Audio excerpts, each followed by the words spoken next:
help us on this one? Love you so much! I'm not in great shape for this episode, but we have to do it. I'm not as I'm either less prepared than usual or over prepared as opposed to usual. I'm not sure which one. I don't know. I haven't Also had a lot of time. things. I'm tired. I went to field division and all I got was a bloody nose and some great memories. I've been bleeding. Oh my God, Jesus Christ. Okay, well, yeah. I've got like some dark things coming out of me. A lot of dirt. Some of those are supposed to be dark. Oh, good. Yeah, like mulch. Okay. This is our field division recap. We went to field division. We're back. We did. We survived. It was. Is that true? It was Would I incredible. know if I was dead now? Oh, I wasn't sure if you were asking if we actually went or not. No, it's like a Jacob's Ladder situation. The rest of my life after this field division. You see that movie, Tim Robbins? Well, I don't want to spoil the end, but we didn't make it back from field division. It's we between our last two episodes, the preview and this recap, Alien Metal came out as we expected. The whole album. We need to talk about it first. Let's talk about first that.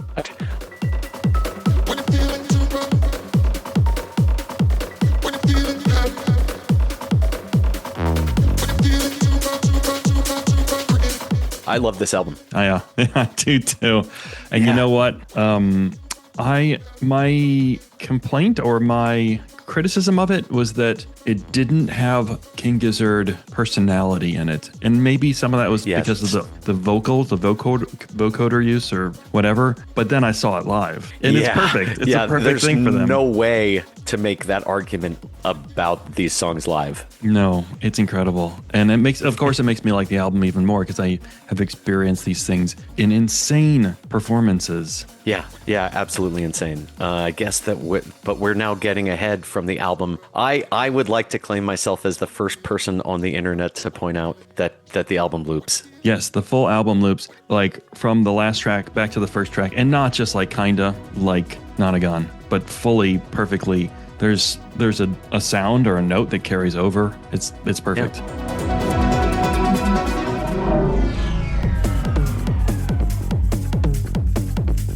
And I think I can take my stand now that we're not on Reddit, now that people can't answer me and say things like it's not nearly as good as the Nonagon loop. I can say Nonagon's not really a loop. It's highly suggestive of a loop, but there's no sound that carries from the end of the last song into the beginning of the first song on that fucking album. I love the album. That's not like a failing of the album. Most albums I like don't loop. The vast majority. Are you sure? Don't loop at all, to the best of my knowledge. But there is no way to construe this one as not looping. Yeah, it perfectly loops. You have a favorite song? Yeah. Oh, how dare you? No, I guess I don't yet still. No, I don't think, it is the confusing thing about this album that they all kind of flow into each other a little bit. But I don't know. What do you think? I'll think about it. It's super heavy, super critical for me.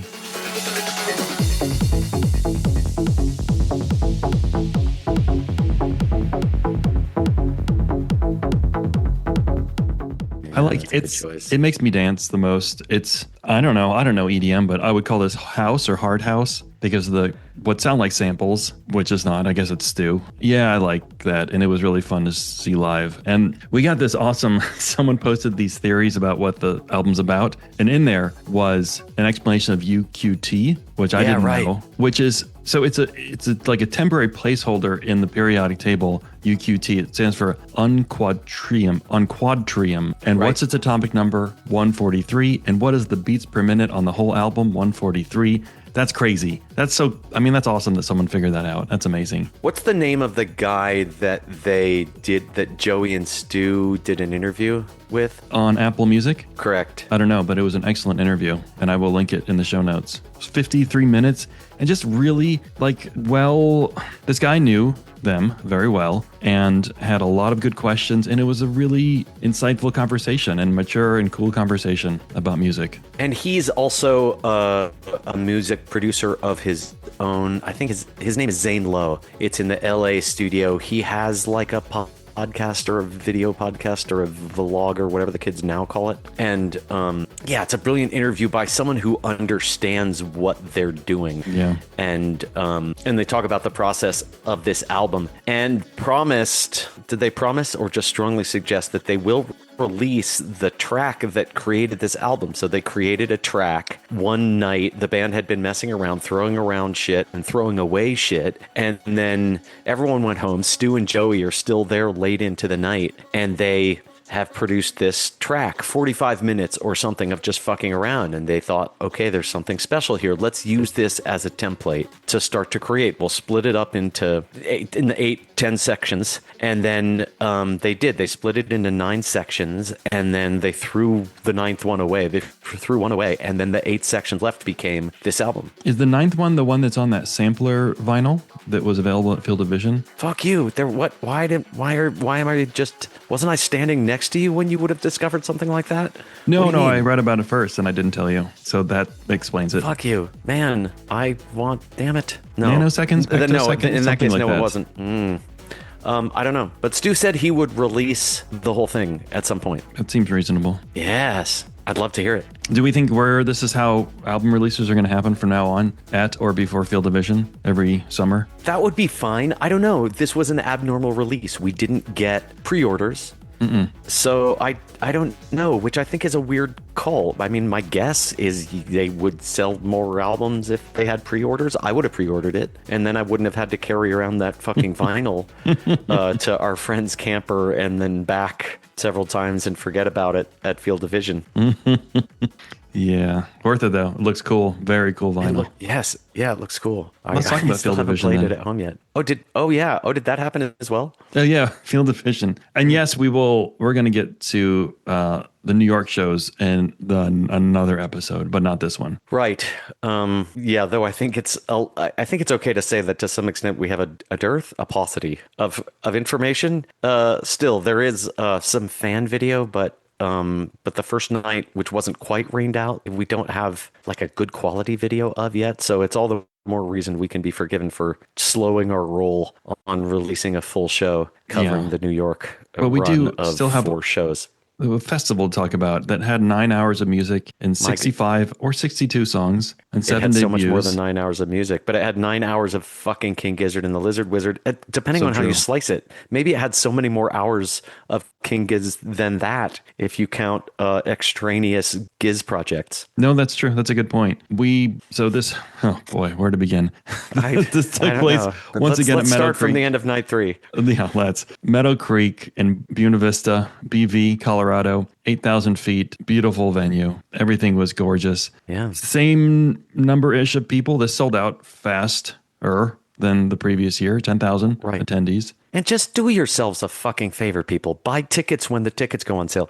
They have payment plans. I mean, and there were people just scrambling at the last minute to get tickets. I don't think it's that hard to get tickets if you just buy tickets when the tickets go on sale. I did the payment plan last year just for the hell of it. And I really liked that. And I think like the interest rate was very, very low, that it just made more sense to do it that way. That's wonderful. Yeah. I don't know. We could start sound check. There was a sound check. That happened before the show. There was a sound check with Self-Immolate. Gilgamesh and Extinction teased already to be Don't Tell Anybody, but metal songs.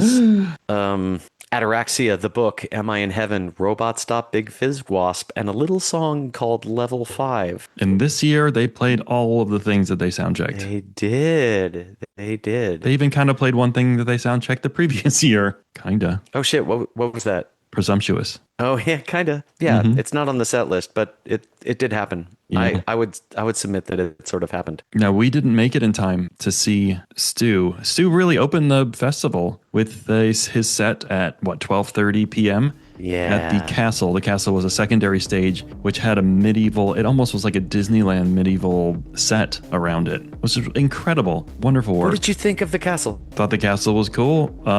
They built walls around the exterior out of straw bales, which kind of kept the sound in. And there were speakers at the back of the venue, so people in the back could hear, but the volume could stay low. And there were actually toilets in there too, which was kind of cool. I really liked it. I liked the castle. Yeah, that's cool. I had mixed feelings about it. The Timeland stage last year was a little more open-ended in back, and so it seemed like it was easier to kind of hang in the periphery and still enjoy yourself. Now the castle was very full, and because of the way they had designed it to have a back wall to contain the sound, I felt like people were squeezed in a little bit tighter. Until we found a spot that I'm not going to tell you about, in case I can find it again, that made it work out a little bit better for us. And so I think it did work out in the end, but boy, it was fucking packed. Yeah, everything we saw in there was packed. My guess is 2,000 people in there at a time. I think that's low. Maybe you're right. Yeah. So yeah, Stu kind of opened the show with an hour of a little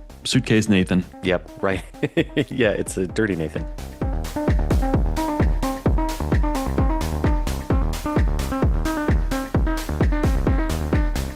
And yeah, unfortunately, we didn't make it there for that. But I did watch online, and it's fucking awesome. And everybody who got to be there is lucky, and I'm not lucky. The first thing we saw was Angine de Poitrine, which was very fun. Full house for that. Awesome. It was really special. Yeah, I loved it.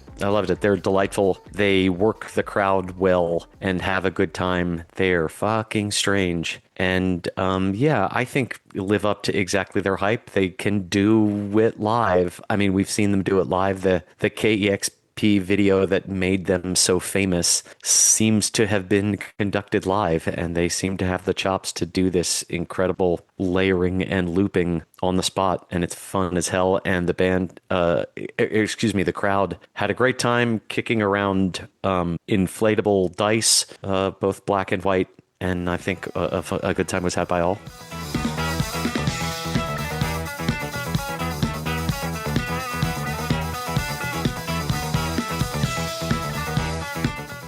I was impressed by how many people seemed like dedicated fans of theirs. People wearing shirts, hats, costumes for them, like totems. I didn't know that they had such a cult following. I mean, I knew they're popular and people want to see them, but I thought maybe it was because they are kind of a novelty, but people seem very dedicated. Yeah, it's fascinating. I've watched a lot of them.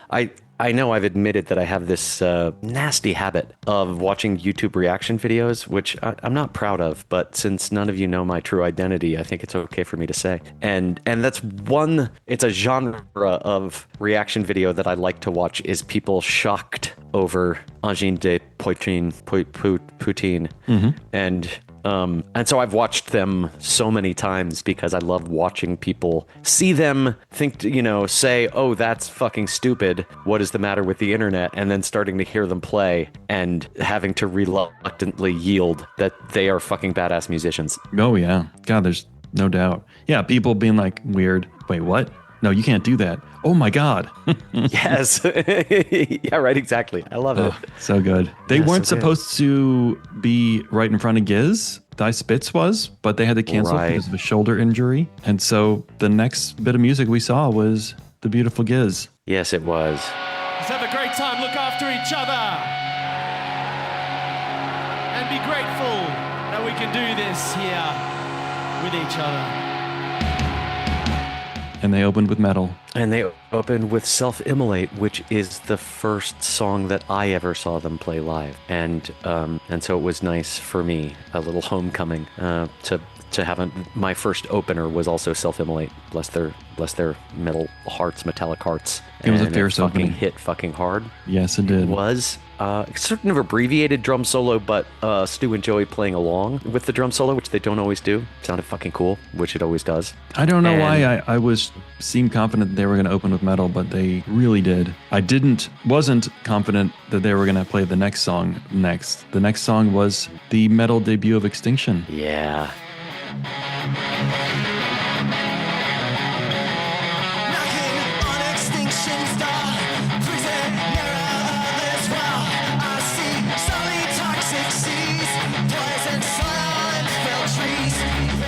That was fucking cool and exciting. What do you think? What do you think of Metal Extinction? That's great. What do you mean? What do I think? I don't know. I mean, do you prefer it on the table? Don't know. I like that they have both options. I think That's tough. I don't know. I really like this metal thing. I do too. We already admitted that the Gilgamesh thing is going to happen, so we can mention it later. We don't have to get too into it now. But personally, I think I prefer Extinction on the Table. But Gilgamesh, I mean, Metal Gilgamesh was perfect for me. I think Extinction doesn't have as clear a melody or something in a way. Yeah, it right. felt more meandering for a metal song. I thought it sounded fucking awesome.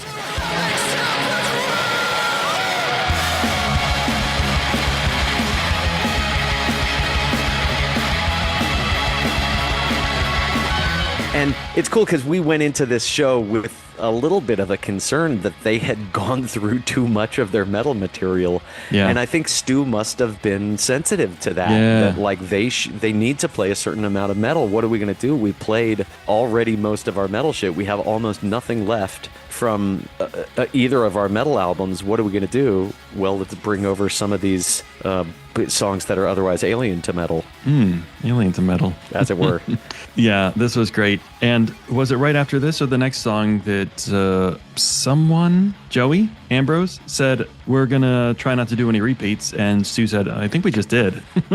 Joey said it. Yeah. Joey said, so glad to be back here. No repeats. As Stu said, I think we already have. Yeah. It makes me 'cause wonder. He's George Harrison. It makes me wonder if other songs, not Nathan's songs, could be metalified. Yes, they can. I mean, by King Gizzard, yes. Yes. Yes. In fact, we had other non-Nathan songs metallicated over the course of the weekend, very much so. Spoiler alert, fucking Fourth Color Metal Jam. Yeah, sweet. The next song was Mars for the Rich.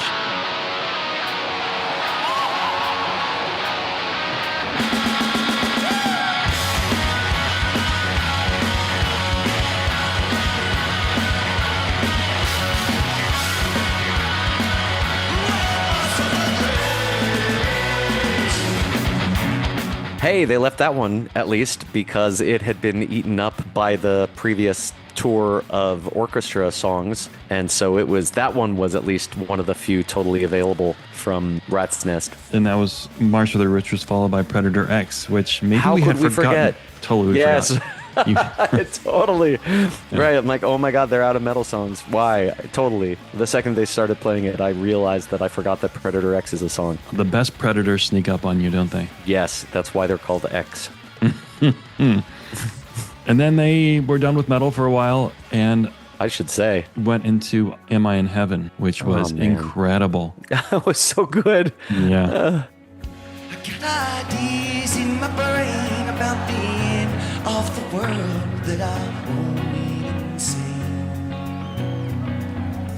When all the bricks that build our brain will be turned into sand by the eternal way. Earth we save, live on the stars.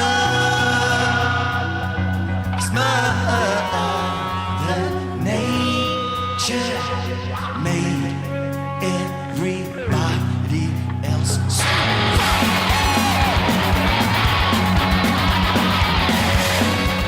It had a bunch of it was teases. so I don't know if you special. caught those. It definitely had Land Before Time Land teases. Yes, which, it did. It had some People Vulture stuff in it. Incredible. Beautiful Yeah, it jam. was beautiful. Yeah, it was really special and long and luscious. And yeah, another jam song, that maybe I forgot they had available to spend a lot of time on. But they got creative about what could be jammed on.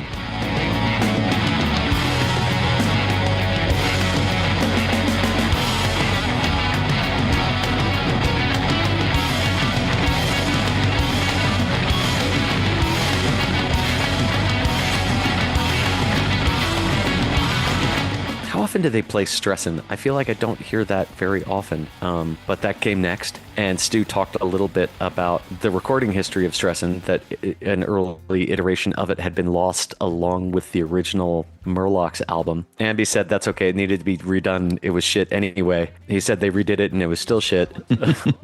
Yeah, Stu said his computer got stolen and it had the Murlocs album on it. They had not played it. It'd been over a year. Last time they played it was in Bulgaria. going. Stressing about what I'm missing. I'm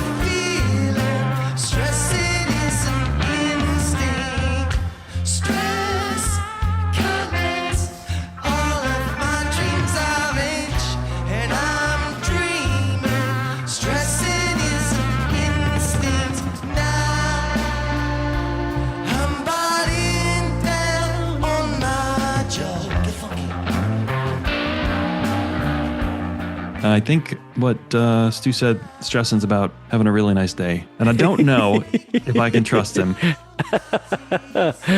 No, based on some of his other comments about song topics, I think it's highly questionable, as will come up along the way. Don't trust him. So then they went from, so Am I in Heaven and Stressen were on like the Samurai and the SG, I think, and then they went to Microtonal with Open Water, They did. which I had been hoping for and expecting and was awesome. Yeah, it was great. This one's called Open Fucking Water. Get in your fucking hand.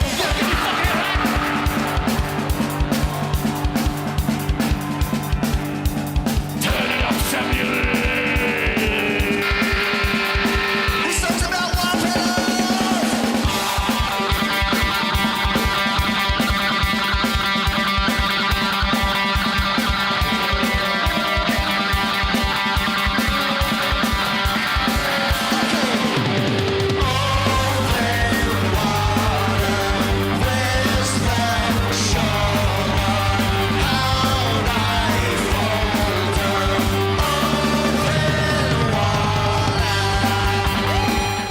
That was one of the few things also we found out got played in the New York show while it was pouring all over everybody, although I haven't been able to see much of the show, but it's such a great fucking song. So can we trust Stu when he says, this song's about water? This time we can trust him. Okay, good.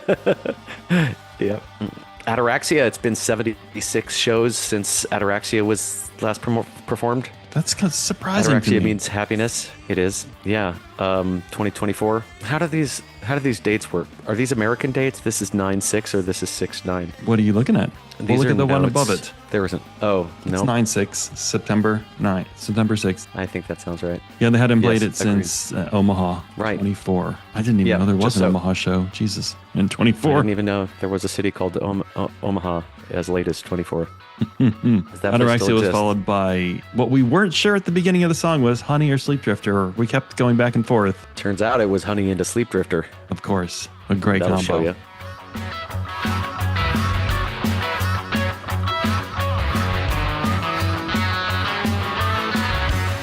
Honey did have Sleep Drifter is. teases in it.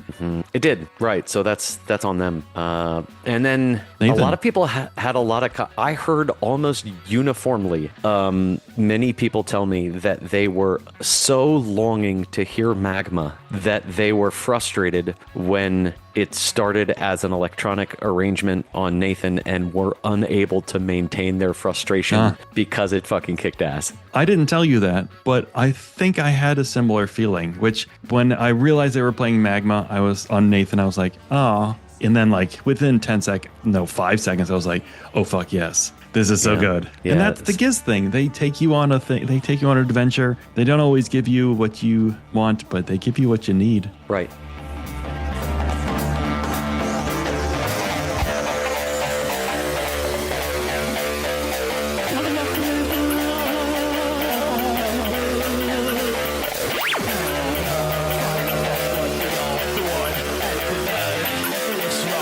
Make stuff, the sleeping heart, the ticking clock, hair of child, skin of bone, the gift of flesh exchange for a bird.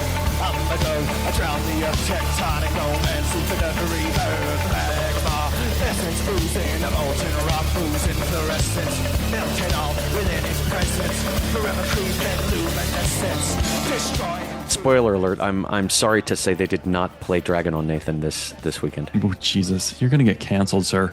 I know. I do want to. I think it would be so fucking cool, though. It will be. It will be when it That's happens. right. It's going to happen one day. Oh, people are going to be so pissed. I guess they're not going to be pissed if they do it at a rave show. No, that's a good point. At a rave show, or if just like it hasn't been a year since they played Dragon. Yeah, right. Fair enough. Well, So if it's right. both of those things. But Magma was great. I'm sorry they didn't do the Rumble section. Like they didn't actually do full Magma, but it was Right. really fun. But we had Smoke and Mirrors in there, some Iron Lung. Incredible. I mean, well, Smoke and Mirrors, I don't really know where these songs start and stop. Right. because we went in the Smoke and Mirrors. It kind of, Magma started like I thought it was Smoke and Mirrors at first. I might have even said that to you at the time. A little bit it was. Right. And then we get into Smoke and Mirrors properly, which starts with Presumptuous, and then Black Market Bargain, and of course Grim Reaper, because that's how Ambrose knows. That's what he knows, how to rap. Right. Yes, exactly. And all the other lyrics were presumably written on the stage on little pieces of paper. But if he really gets going, just you squeeze him hard enough and Grim Reaper's going to fall out.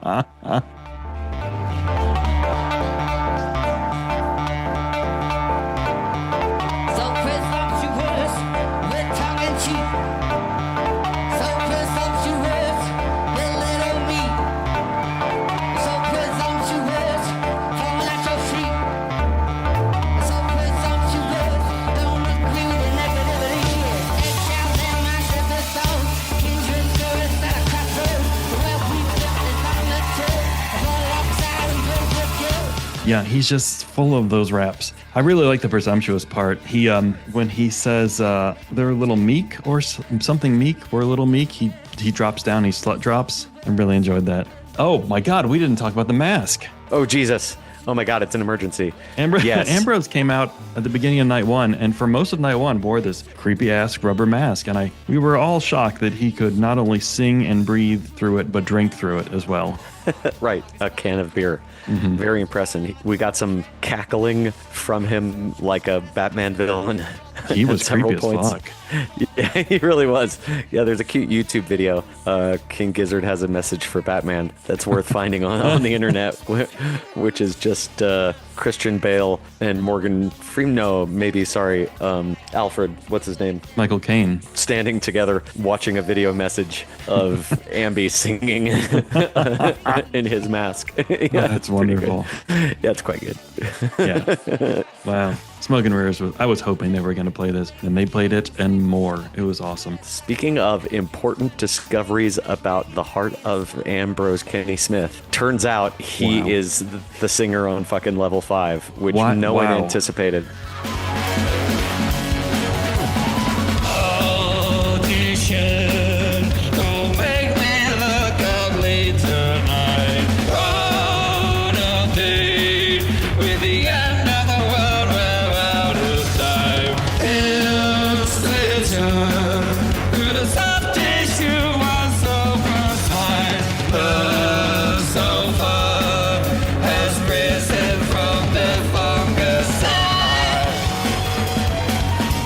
We were, I think the Giziverse, the Giz world was shocked. I don't know why. No one expected that. But to see him do that with that vocal effect and realizing it wasn't Joey or Stu just delighted me and everyone. I'm going to say the vocoder work on the studio album of Alien Metal is fine, but I thought just fine compared to the vocoder work that we got this weekend on all of these songs was fucking wild. We got some crazy effects. Very different tones. He had this deep crooning robot voice and sounded amazing.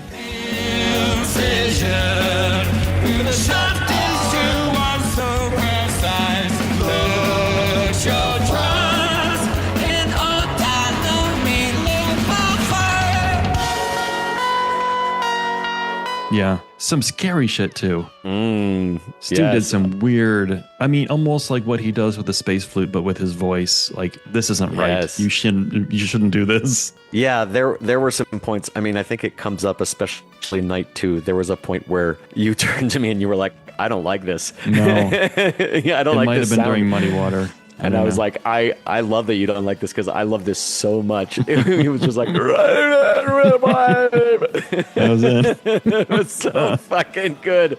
Oh my God. And they're like joking back and forth to each other. How are you doing? Yeah. I'm pretty good. Fucking love the Muddy Water. Yeah, it's so fucking awesome, dude. Holy fuck.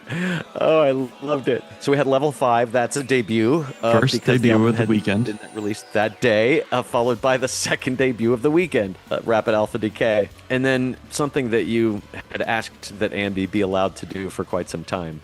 And he was, in fact, allowed. They let him mend the past. Take the distortion off. I'm gonna do my doo-wop.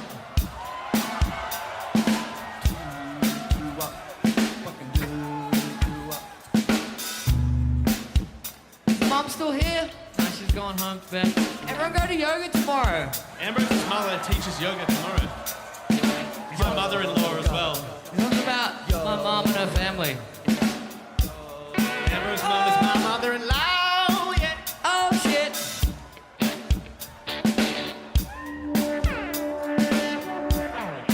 Joe always brings up this one time when let me mend the past.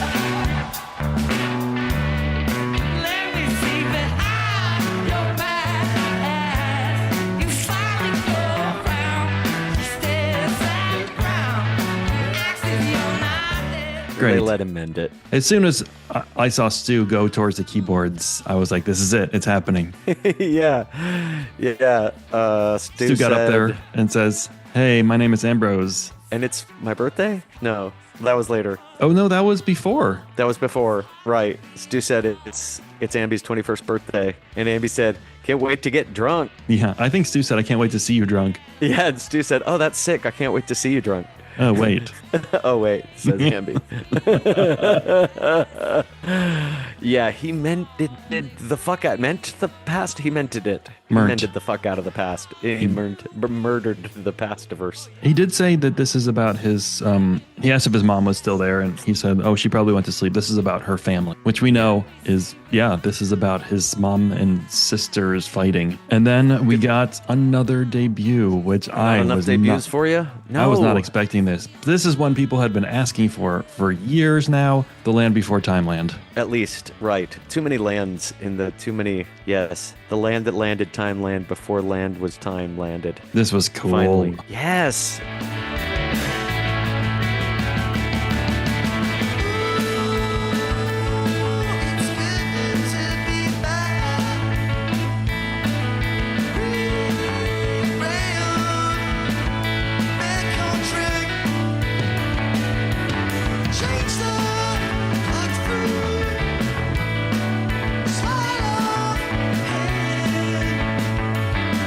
All mixed up with iron lung and hypertension. Hypertension is often mixed up with hypertension, but then, yeah, this was just elegant and beautiful. The main lick is so sweet. Yeah, loved it. Yeah, So- really was not expecting this. Very cool. So if you're doing that anyway, then you might as well play Iron Lung. Might as well. Yeah, they went right into Iron Lung from here. I'll take an Iron Lung whenever I can get it. I remember Yes, enjoying man. this. Yeah.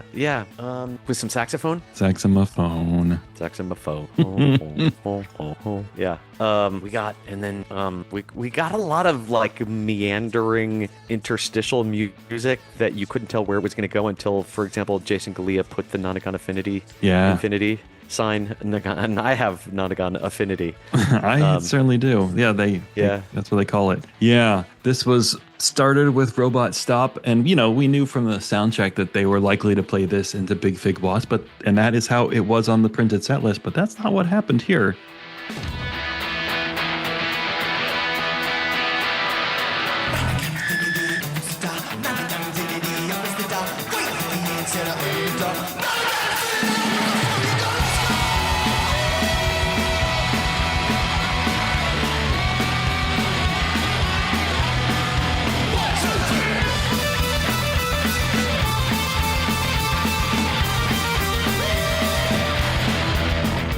There's an argument to be made. Robot Stop, which contained this thing, Hot Water, Am I in Heaven, Magma, Cutthroat Boogie.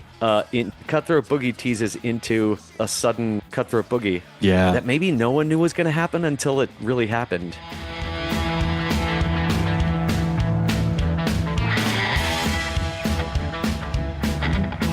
When I was 16 and I was drunk at a winery at my friend's 18th birthday. And a drunk mate cut my neck. He broke a glass bottle and he came up behind me and he's like, how's it going, Ambrose? Whoopsie doodle.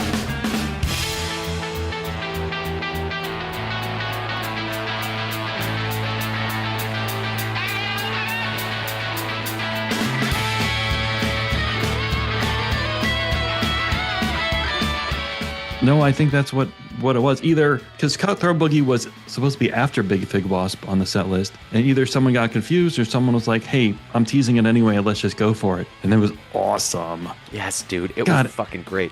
So this was Ambrose's night. Yeah, I think that's right. Second night was Stu's night, and the third night was Joey's night. And I think it's like kind of clear. I definitely agree about 1 and 3, but let's see if you can sell me on 2 as we get there. You got it. Yeah, Cutthroat Boogie was fantastic. Ambi retold the story of a friend accidentally cutting his throat with a bottle, which is the impetus of the song, and that he almost died that night, and it sounds fucking horrific, and it was amazing. Ambi was fucking all over the place. He did the worm on the stage. Well, didn't produce a lot of locomotion. Well, he tried to do the worm while playing harmonica while holding the mic and the harmonica, I think. So, we can forgive. And he lost the harmonica in the process, I believe. Right. Someone's out there using it as a slide for their guitar right now. But if Robot Stop goes into Cutthroat Boogie, goes back to Robot Stop, then can we still say the Robot Stop went into Big Fig Blast? Yes. Then it did. So this is the thing. This is why I said there were either 50 or 65 or 62 songs this weekend. Did we get 2 Robot Stop or 1? Did we get 2 Head on Pill or 1? Did we get 2 The River or 1? I think 1, because songs were played in parts. Yeah. Oh, okay. So if they only played the first part of Head on Pill, for example, yes, did we right. get a half of a song, a 0.5? If I sing Mary had a, and then next episode I say Little Lamb, then I haven't given you but 1 song. Well, now we have a new opening for our podcast. We do. Yeah, right. It's going to help with the constant fucking copyright alerts. It's fucking allowed, you fucking fuckers. There's a thing called for use, but we get perpetual alerts from the roving bands of artificial intelligences that have been hired by the mafia to steal our rights. Don't listen to them, everybody. You got it. I don't know what you're talking about, so I won't. Good. And then we got Much of the River. Now, it's already, there's 4 minutes left? Very little time. Cavs decided to leave. Threw his sticks into the audience. He took out his ear monitors. I think he had to make a pee-pee. There was a lot of discussion over the course of all 3 nights about aging men's prostates. And... calves like pickling had to them? go. That they naturally pickle over time and have to be tended to. Drink a lot of water. This song's about water, and so they noodled the river while calves cried a river of his own and returned to the stage. He also noodled the river. Pounds lighter from his river noodle. And then they played in proper parts 1 and 2, at the end of which Stu said they'd finish the song tomorrow.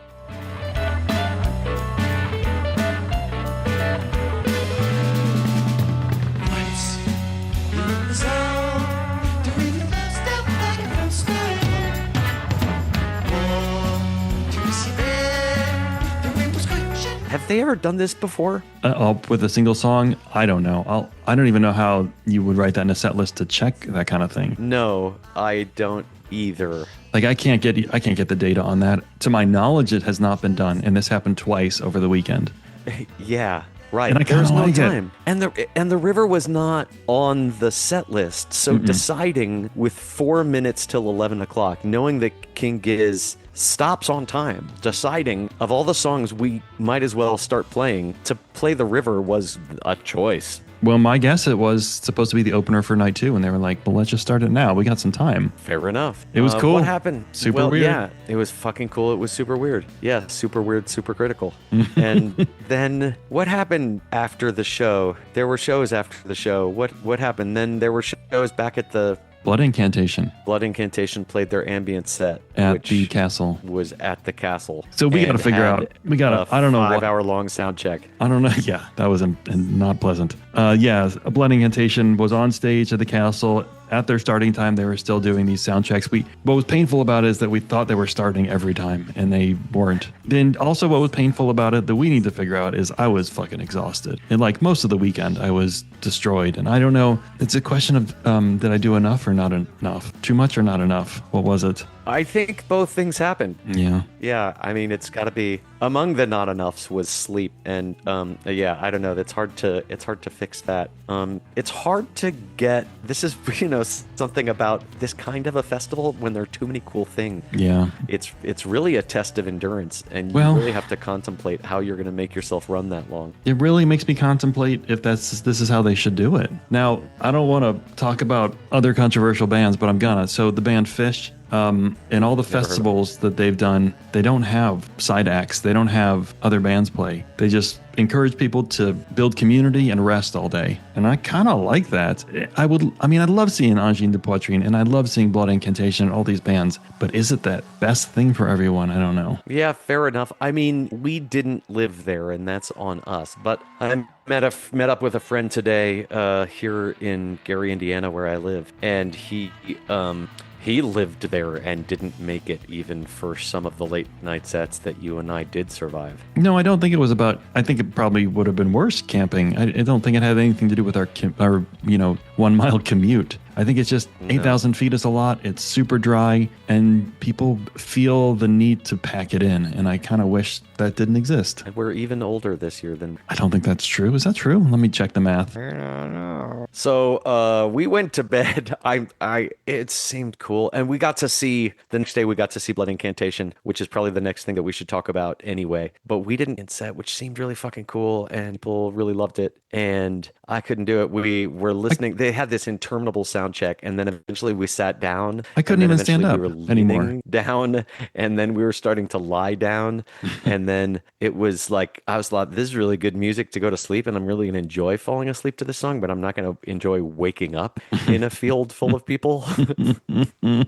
So we split. That's the one night we took the shuttle back, actually. Yeah. As one fine gentleman, I think, said next to me, "My blood can't take it anymore." Oh, good. Yeah, good man. The next day, the only other act I think we saw ahead of time before King Gizzard was Blood Incantation, and that was that's better then. fun. Yeah, they're great. They played all of whatever album that is that has Stargate on it. Their latest album. That's the one. It's called their latest album.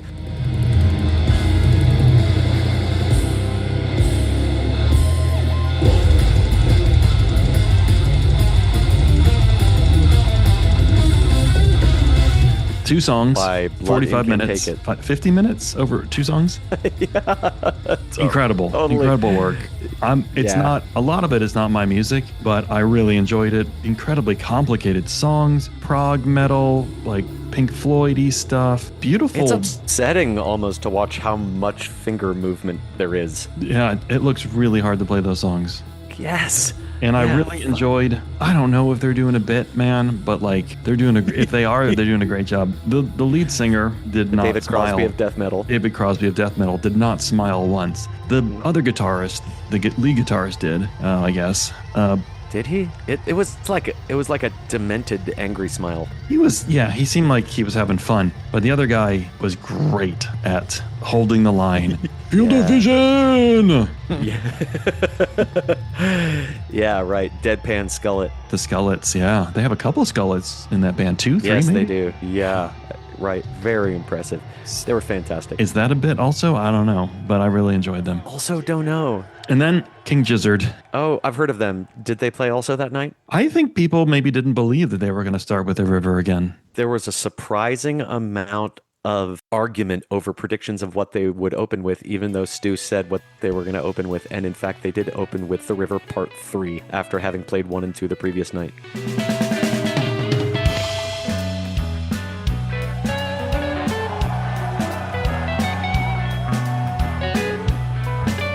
Well, as we've discussed, you can't always trust Stu. Fair enough. Yes, but there are things about Stu that you can always trust. For example, his autistic need to finish things. Yeah, that is true. Yeah, he's got a touch of the tism, doesn't he? Yes. So I was very confident that he was not going to have not finished that song. Maybe that's obsessive compulsive. Okay, that's fine. There are many beautiful spectrums in the rainbow of life. The river It had was some great. crumbling castle teases. It also had this interesting transition into wah-wah, which was wonderful. God, I loved wah-wah. I wanted River into Wawa into Road Train, but we eventually got Road Train. In the meantime, we got River into Wawa.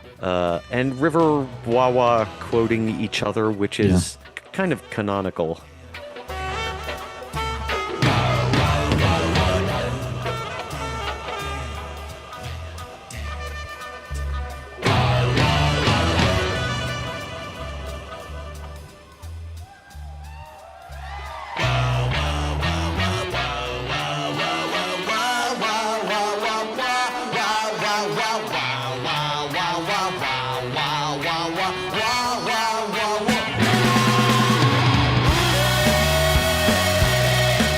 It felt like it was back and forth. Like, I don't know how to write this on a set list either, but it felt like the river wah-wah, kind of like that, which was perfect.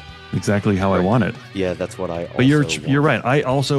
We were hoping, like we were looking at each other, they're going to go on the road train. Are they going to do it? It didn't. Yeah. But what happened next was very, very fun. Yeah, really special. You know, I'm so happy for the many people who listen to this podcast and have been listening along through reviewing the Giz early years, that we got some very early years songs. Yeah, and Joey with Blacktooth. But before they got to the old songs, Joey asked who was listening to King Gizzard in 2012, and we heard a few shouts go up, and both Stu and Joey go bullshit. They remember how small their shows were. Yeah, so they started 2 old songs. They started with Blacktooth, and we were screaming along.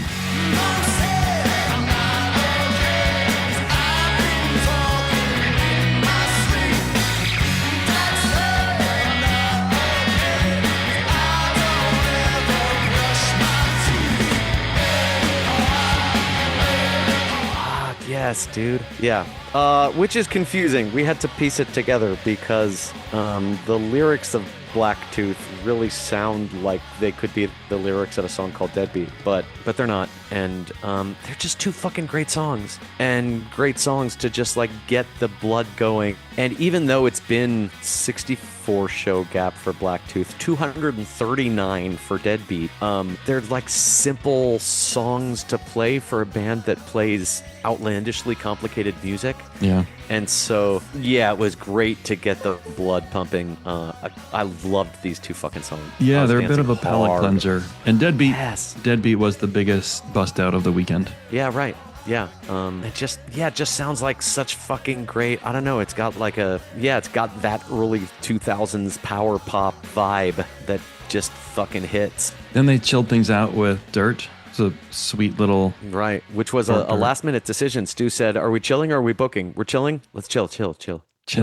Oh, they told a story about riding Dirt and Mind Fuzz and the river up in upstate New York, which is some of the footage we saw in Bootleg Holiday from Hell. Right. Apologies to their current wives, they said, that they had been away that long. I found that confusing. I say no things apologies. Like that. I often introduce my wife at parties as my current wife.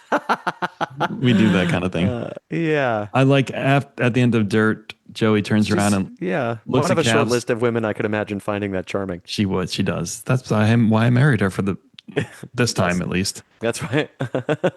At the end of Dirt, Joey turns around at Cavs and just makes a face, which I really like. Joey, all right. Joey had some great faces this weekend, including Next. Right. During we got our Crumbling Castle. We knew we would get some Crumbling Castle, and in fact we did get some Crumbling Castle. And is that when Stu was going in some weird direction, or was it was actually during the Fourth Color? Yeah, Crumbling Castle was pretty by the book, which just to say it was amazing.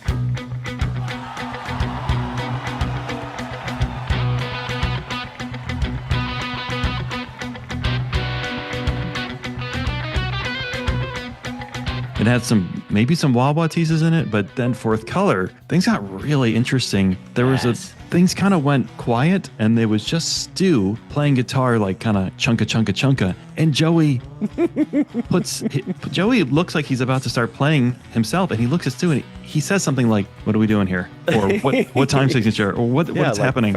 Okay. It happened to be on the screen, Joey's face, and we turned to each other and just started laughing. It was so good. Yeah, he was like, "Fucking all right, man. Stu, what are we doing? The fuck?" And it worked out. What are you doing, Stu? Oh my fuck, dude! Fourth Color Metal Jam. It was incredible. Yeah.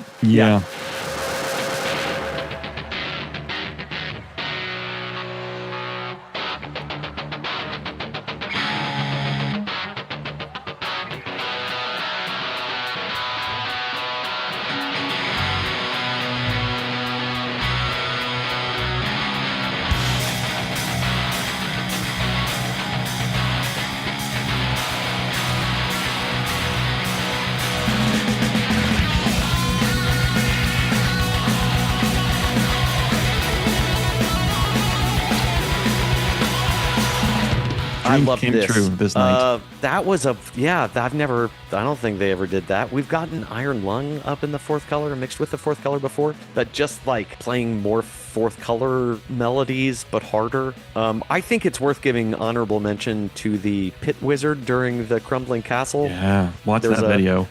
Yeah, it's important. You should go, and it's in the main video upload stream that you can find from everybody's good friend Chris Dempsey during Crumbling Castle. There is a man wielding some serious fucking magic in the pit during Crumbling Castle. A man in a wizard hat, maybe? But he certainly has a cape on that says King Gizzard. Definitely. And he is somehow conducting the energy 1,000 people. Following the fourth color, Joey asks the crowd to all throat sing together, which no one but he and Stu and the Dalai Lama know how to do, really. So I've never heard the Dalai Lama do it properly. well, okay, so we're down to 2. But you know what I have heard is 10,000 people do it improperly. And we all just, we tried or whatever, but I don't Joey, know how to do why? that. What are you doing here? Oh, Oh. la, hey, yo, oh, yeah. Anyway, I can't do it. It was dumb. That was so dumb. Yeah, it was dumb. And then we had a beautiful frog. We had a beautiful song about Stu's best friend called Organ Farmer. This song's about my best friends. It's called Organ Farmer. This song's about my best friends. It's called Organ Farmer.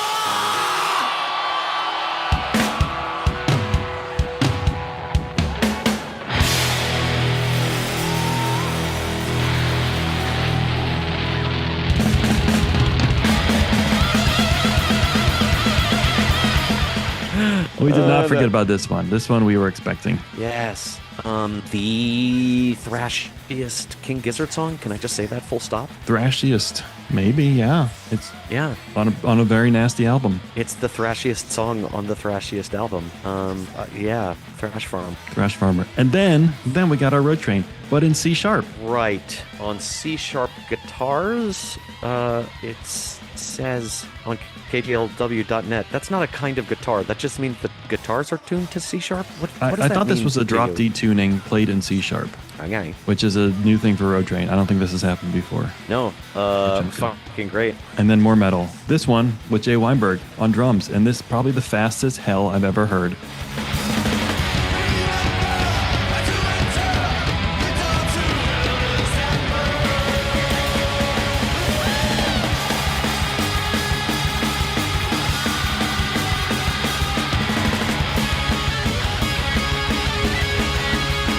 Oh my god, these fucking kids today. This young fucking startup whippersnapper decided to show his chops. And as is worth pointing out, when Joey, our greatest Australian music commentator, pointed it out at the end, that was kind of fast. Joey never lies about that shit. No. Or that was fast. Or that went pretty well. Yeah, he's right. Yeah, And then- he's right. That was fucking fast. Out came Nathan, and Yes. I, like all the haters, I went to the bathroom.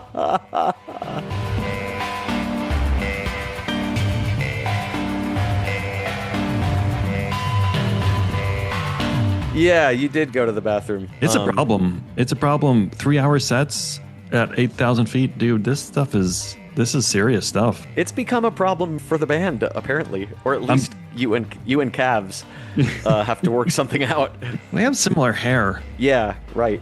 The professor and Cavs both had to go to the bathroom a lot over these 3 days. Because we're so active. That's why. Oh my god, I love Stu's voice on the Nathan Jesus. during Bitter Boogie. Terrifying. It's so fucking weird. I love it so much. Bitter Boogie. God, what a neat fuck.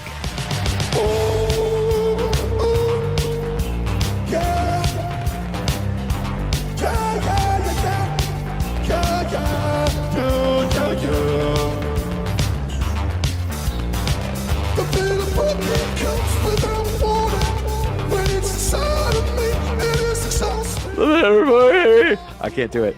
I don't have the proper vocoder here. Wait, let me try. The Bitter Boogie. No, I can't do it. Fuck. To so good. to quote someone on the internet, when Stu started playing the space flute, they said something like, "My mushrooms just kicked in. Haha, that's not what a flute is supposed to sound like." Same thing with the voice. Same thing with the voice. Yes. Oh, fuck, it was good. I tried to tell the professor that I think Stu's gotten better at the space flute, to which the professor responded as compared to what? But I don't know, I think that like maybe there's some button being pressed on the space flute that like encourages it to somehow be related to the key that they're in a way that had not been deemed necessary during the European rave tour. It sounds the same to me. And I think it sounds, yeah, I don't know. I think it sounds more in key. And what's weird is that Stu is still playing the same way, which is he'll play, and then he'll stop and he'll look at it. He'll stop and he'll look at it like something's broken, and he'll do it the same thing again, and then stop and look at it. He's just checking to make sure it's still broken so he can keep playing. God, incredible. By Bit of you. Boogie was followed by Muddy Water. I love the Muddy Water, babe. I fucking love the Muddy Water. They were having a good time. Oh, so good. I prefer the muddy water. I prefer the muddy water. I actually prefer the muddy water. I fucking love the muddy water, man. Personally, I prefer water muddy. I like the muddy water better. I like muddy water. Stu and Ambrose going back and forth with their weird Yeah. voices talking about Muddy Water. Joey laughing his ass off at Stu's vocoder effect. Was he? Yes. Yeah. That's good. Yeah, because it was funny as fuck. Oh god, I loved their voices. The fucking vocoder work was magnificent this weekend. A new level Their of creepy voices. their joy is contagious. I love that. Yeah, totally. Followed by a metal version of Perihelion. We have had from the Nathan European version. tour. I'm sorry, Nathan version, an electronic version. Not just As the kids perihelion, say. but peri fucking helion. Perry fucking Helion. Yeah. Perry fucking Helion.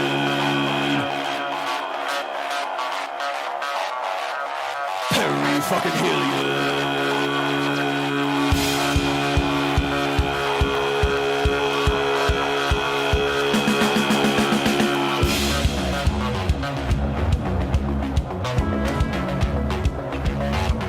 Which led to another debut. This was Alien Metal. Double debut of Alien Metal and Kill for the Steel. Alien Metal was awesome. I mean, when they This shit, fuck, hit- it hits so fucking hard. Summer Breeze laced with PCP, boom. My God.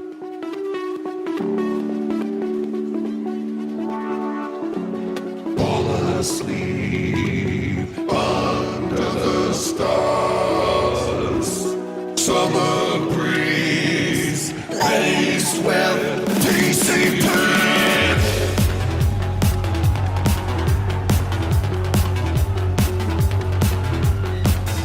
Oh, dude, the album is really cool, and I had already decided the album was really cool. And in the not many hours, it was not 24 hours before the album had been between the album release and them debuting songs. I had already listened several times. I got on it was released in waves across the globe. I had gotten onto a New Zealand VPN fairly early on, so that I could listen to the whole cut thing. that out of the episode for legal reasons. Sure. It's a very serious matter.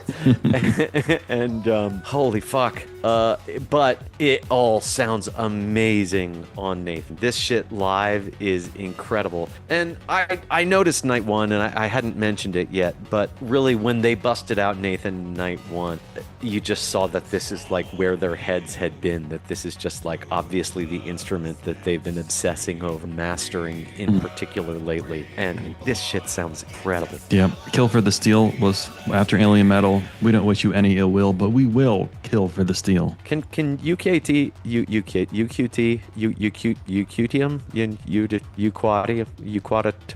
what's the name of the substance? Unquadrium. Unquadrium. I don't think that's right. Can that be considered a kind of steel? It's a super heavy chemical, so I don't think so, no. Okay, that's okay, because I kind of took it to be the steel that they would keel for. Keel for the steel. Keel for the steel. It was awesome. And then Nathan went away, and we got another one on the wish list. We did. Some of it, a lot of it. Alter Me, Altered Beast 2, Alter Me 2, Altered Beast 4. Right. As requested, further evidence that Jason Galea listens to this podcast. Hey, Juicy. Thanks, Juicy. Happy birthday. Tell me, altered beast, alternate.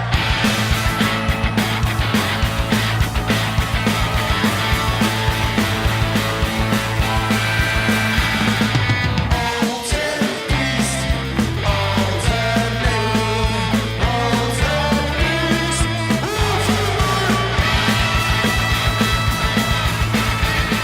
What night did we sing Happy Birthday to Jason Galea? It was right after this. It was night 2. It was right after the next piece. Yeah, makes sense. See, there's another connection. My friend here in Gary, Indiana, said that was awesome that it was also Ambi's birthday. And I'm like, dude, it wasn't Ambi's fucking birthday any more than it was Jason Galea's birthday. He's like, oh well, I knew it wasn't Jason's birthday. What? What? Yeah, all the Altered Beast suite. 4 songs, awesome. What do we have to say about this? Yeah, it's awesome. It gets me fucking pumped. It got the whole crowd fucking pumped. We were all I overheard people in the crowd asking for it repeatedly. So we all knew it had to happen. Most of the things we knew had to happen did in fact happen, except for what didn't, which we can talk about. But we could wait a second. Yeah, I spent a lot of this time trying to count the time signatures and failing miserably. Yeah, fuck yeah. Even fucking how the fuck Field Division's in 11. You think a B741 song should be straightforward. Taint. Well, part of Altered Beast stuff is an 11 as well. 9 and 11. It's crazy stuff. It's hard to dance to. yeah, but I can do it. Oh, and we did. Now, this was followed by another debut that nobody saw coming either. No. Maybe even less than The Land Before Timeland. Glee 710.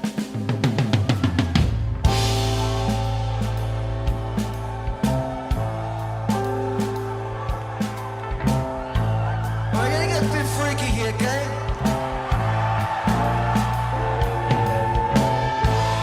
Melt the ice, reheat the dead, terraform the planet, compress the lungs, eat the mushroom, cool the lava, watch the new star dance upon the night sky.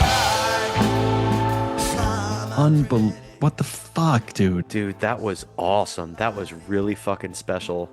Yeah, beautiful. It was a big weekend for Ice Death. Yeah, guess it was, yeah, which is one of my favorites for sure. The lyrics to fucking Glee unbelievable. 710 are terrifying. I don't know. Melt the ice, reheat the dead, terraform the planet, compress the lungs, eat the mushrooms, cool the lava, watch the new star dance upon the night sky. It was during the first verse that someone passed out. But wasn't the first person to pass out. It was the first one that the band noticed. On night 1, we had 2 people go down by us, and everyone around us was very helpful. Like, everyone put up their flashlights, and the medics came over, and both people were okay. But I have to imagine that was happening all over that night. Yeah, right. All Yeah, 3 right. nights. Yeah, drinks. I mean, maybe to your point, it's just a lot to fucking ask of people.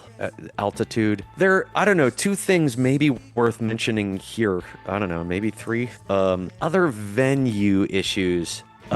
There was not enough water stations. There was not enough. There was a lot of promotion. Bring your own water container, or we'll sell you a water container cheap, and you can fill water at the water stations. I think there was only one fucking water station, and it was inside the venue. In the back of the menu, no less. Yeah, I don't think there was one in the campground. There must have been, right? Otherwise, there's like $4 cans of open water that you can buy. I didn't see one on the campground at all. No. Yeah. So that was kind of a fuck up, because I struggled. You struggled. I know you and I both struggled not getting enough water, and then people fucking going down like flies. Even the band was fucking sucking oxygen. Yeah, which doesn't do anything. I hear it feels nice. And then and another thing, there's some debate. There was Glee 710 happens to be the exact number of a $710 ticket that was issued to many people for smoking cigarettes. Now, great. Don't smoke cigarettes, everybody. I think that's wonderful for you to not smoke cigarettes, and it is possible to not smoke cigarettes and vape if you need to vape. But people fucking smoke cigarettes, man. People And are joints. addicted, and joints, and people smoke them all day, every day, and have done so, especially in America, for many, many, many years, for more than 100 years now, all day, every day, and there was no place for them to smoke until night 3. I think that will be addressed by next year, since it was addressed by night 3, but people have to have a place to smoke, and people need more water, and just we might as well get it out of the way now. The only other big thing is just fuck the fucking police, dude. There was an intense police presence that was scary for a lot of people. Even and undercovers, it seems. that sucks. That fucking sucked. They fucking sucked, it sounds like. And we were fortunate enough to not have any scary interactions, but there were people that got fucked with for drinking who were of age, and people getting searched for no reason. It just seemed super fucking yucky, and I hope there's a way to address that. I think the venue is receiving a lot of feedback. I think the band is receiving a lot of feedback. Maybe it won't be there next year. I don't know. But there was no reason for them, those sheriffs, and especially undercovers, to be there. They weren't helping anything. There were plenty of people to help if help was needed. We didn't need them. No, it fucking sucked. And I've just seen the Meadow Creek Instagram has been inundated with people trying to get them to address it and do something to address it. But I don't know if they have the ability to address it. Yeah, it maybe the county said, yes, you're approved for next year. I didn't read this in the city docs this time, but maybe someone said, yes, in order to have this here, we have to have a police presence or we can't have it. So there's some great places in the Pacific Northwest that are at lower altitude and have even more trees. Bring it on up. Yeah, and it's wetter for smoking cigarettes. Yeah. And but I think they may have a longer contract, so I don't know that that's an option. Glee 710 interrupted briefly. I noticed Lucas. He jumped off the platform, and I thought, whoa, he's going to jam. It was Lucas who noticed the lights, which gives me like very sweet feelings. Like we've talked about before how not everyone, but people refer to Lucas as the dad of the group, and he was there. He was looking out, and like literally looking out for people. And the band stopped and then got the thumbs up, and they restarted, and I was like, well, now the vibe's killed. But you know what? It wasn't. They brought it back. It's not. It was incredible. Oh, they're so fucking good at that. They can do it across fucking nights. Yeah. And they do, and we'll talk about it going into night 3. But no one like this band can fucking step straight back into a vibe from fucking zero. Speaking of vibes, what was happening around us during Glee 710? This couple was just slow making out right in front of us, inches from our faces. I tried not to look and give them privacy, but it was an intense and kind of cool thing be happening during Stu shredding this debut.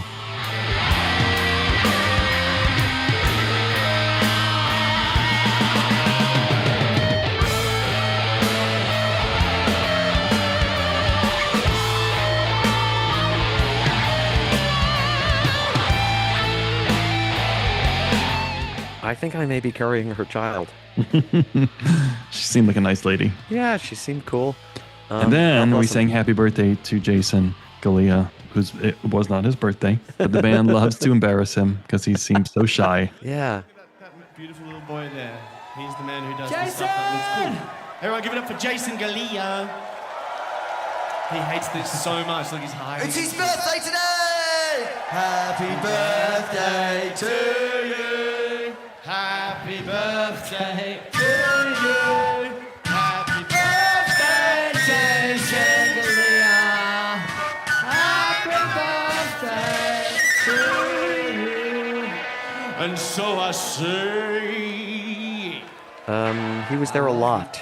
It's amazing to be such a dork that when you get out to stage and you see Grace on stage or you see Gaspard, you just get fucking stoked. Sammy. That's somehow these people could sign albums for me and I'd be excited. Oh, I like and that. Jason Galea is no different in that way. Yeah, totally. I would Will Grace totally sign my love Marlboro autographs. 100?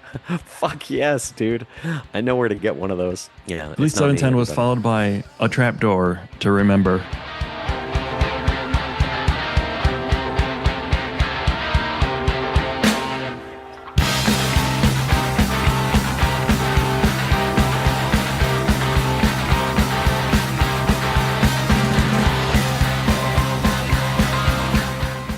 Stewie. Stu was fucking on fire. Something broke loose. He really, it looked like it. He, when he doesn't have a guitar, he goes pretty crazy. But this time, he was running all over the stage, running in place, going and waving his flute from side to side as everyone in the audience waved, did side to side, doing that thing with your fighting knees. with it like a Jedi. Yeah, the wobble knee move. Yeah, incredible trapdoor, really fun. Stu was pouring sweat. And at the end, of course, he says, "Trapdoor is a trap, friends." True, it's true. It's true. Trapdoor is a trap. Trapdoor is a trap, friends. It's an important warning for everybody, I think.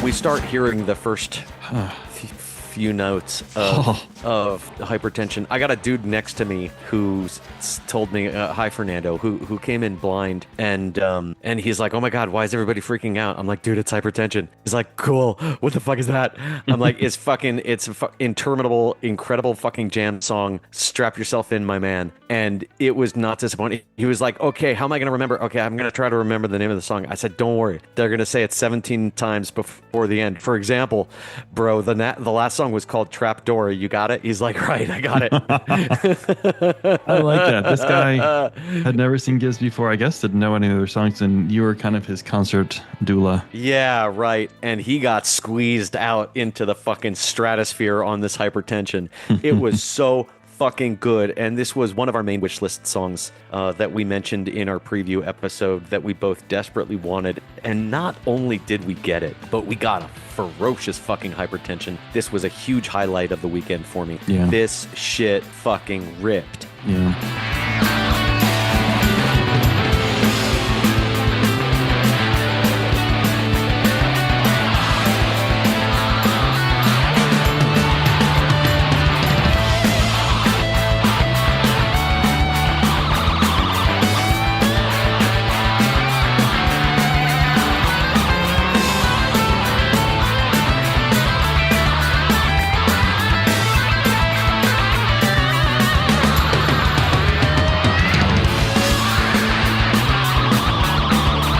Well, this one also was stopped, though, at the beginning because someone else went down in the crowd. And I think at this point, people started getting mad at others for falling out like this. Like, come on. What are you doing? Well, Stu, not mad per se, but told everybody to fucking drink water. Drink water. It's really cool. Yeah, please fucking drink water, assholes. Was how I took that. For God's sake, people. And who knows if it's you need dehydration or water. something else. Yeah, I don't know what the cause of all these things was. No, we don't. But hypertension was wonderful despite the interruption. God. There was a chill, like, ambient sax section. There were head-on pill quotes from Stu at 3 different times that I counted. It fucking raged, and it, several times seemed to have finished. But that's just what Fernando thought. That's not how that song finishes. The song finishes by having 7 more crescendos. Yeah.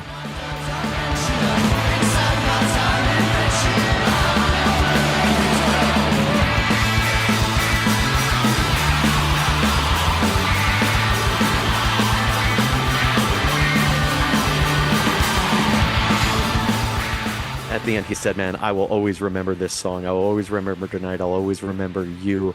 I'll always remember your name, Captain. And I'll always remember this song is called Hypertension." No, that was cool. Yeah, after this, there were the crowd's this holy shit chants. Yes. Yeah, that's new. That's, new. I've heard that somewhere else, though. Where was I? Not at a Giz show, though. Holy shit. Holy shit. Okay. I started hearing it during Angine de Poutine. Yeah. And I thought maybe it was related to dots, but it's not. It's a broader thing, and it's not a bad fucking response. No, I liked it. The band didn't seem to care, but I thought it was fun. And then another wish list song, Head on Pill. Yeah, buddy.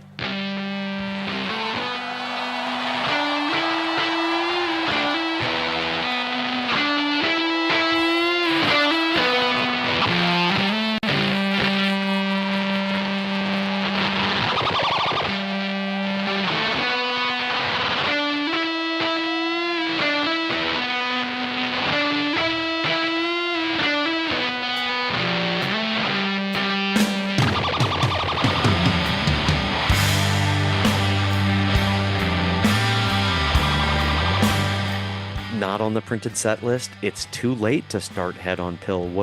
That's exactly. I looked at my watch and we had 9 minutes, and I was like, "Fuck! Well, that's too bad. What a waste." Not really. Turns out. Oh, by the way, Stu said, "Let's pace ourselves," and then they played this fucking song. Right, and it was fucking fantastic. I mean, Head On, or was this just Head On? Oh boy. Yeah. Anyway, let's say it was Head On Pill, and it was fucking awesome. And at the end, Stu said, "All right, we'll finish the song tomorrow." Again, what the fuck is going on? This time we believed him. Everyone believed him. Yeah. I know it's awesome to hear that part and to watch the end of a show, but I do want to hear these songs cut together. I'll do it. Cool. I forgot to mention before this, there was Stu said some nice things about like the 500 people that made the festival happen, and it was very sweet. He also said, "Remember to piss before your prostate explodes." Dr. Stu coming in with that medical knowledge. Once again, like the patella on the top of the baby's head. That's right. Yeah, before your baby's patella snaps. During the quiet part of Head on Pill, like you could hear a pin drop, even though it was dropping on wet grass. It was a beautiful, incredible thing. It was beautiful.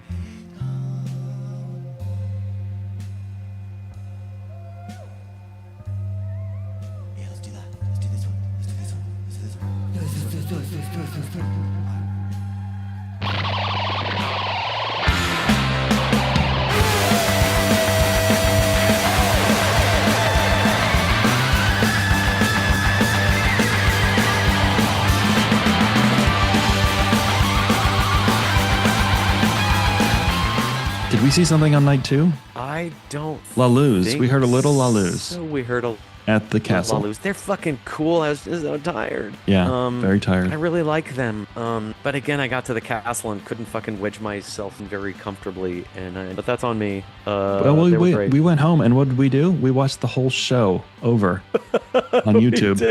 We did. We watched all 3 hours. Right. Yeah, which shows that if we had had a couch at the castle, we could have watched Lola. That's true. Next time we'll bring a couch. Good idea. Then Sunday, Opened with a drag show. open with the drag show. There That was fun. stuff before that. Des Trend played there as well. The drag show was a lot of fun. Patagonia, Wonderful. Sequoia, Vera. Yep. Yeah, fucking awesome. They were Yeah, great. that was a great fucking show. Yeah, absolutely.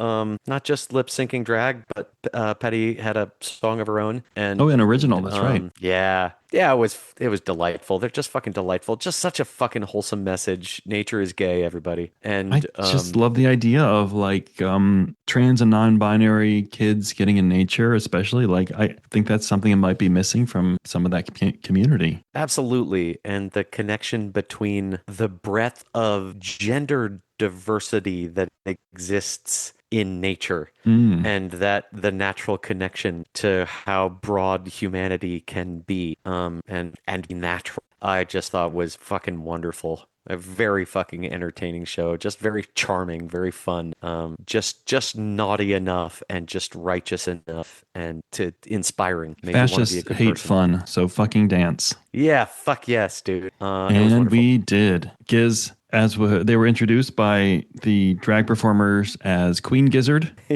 Queen Gizzard and the Lizard Wizard. Giz opened with Yeah. Pill? We'll say, right, either Head on Pill or Pill, depending on how you want to slice it.